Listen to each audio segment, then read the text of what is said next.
Before we begin the presentation, I would like to introduce our teammates. We have Ermias from Ethiopia.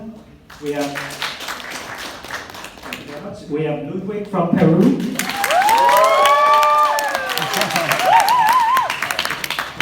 Very popular guy.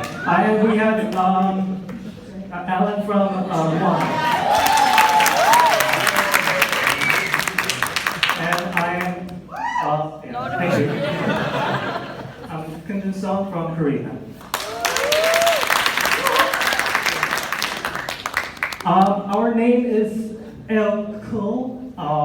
We're named like this because we were actually called Kal El. We were named after the Superman, but somehow the person who prepared the email named us as El Kul, so we kind of decided to stick to that name.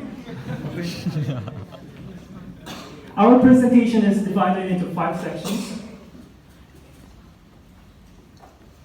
Okay. First of all, our project,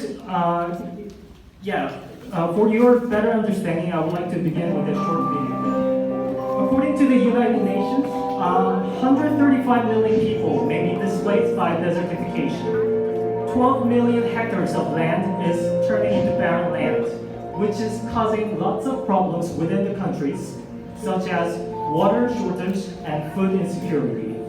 Right now, 795 million people are under nutrition.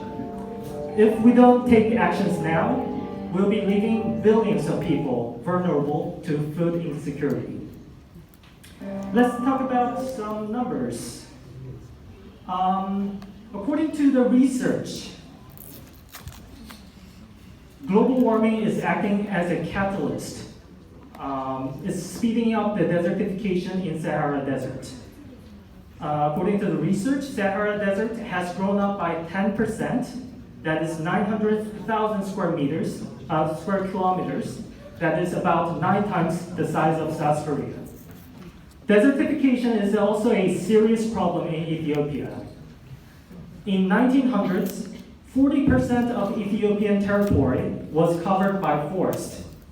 Right now, 71.5% of country's land fall under the category of desertification. That is about 8.6 times the size of South Korea.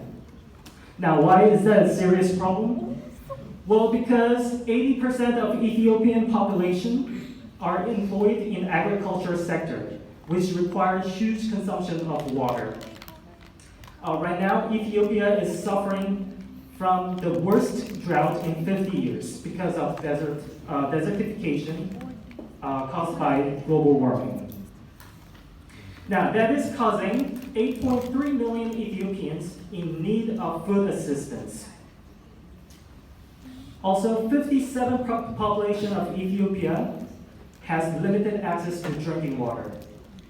So how can someone not be serious when millions of people are dying, not from war, not from terrorist activities, but from famine and thirst in the 21st century? Now, I have spoken about the bad sides of the presentation. Now I'm going to pass out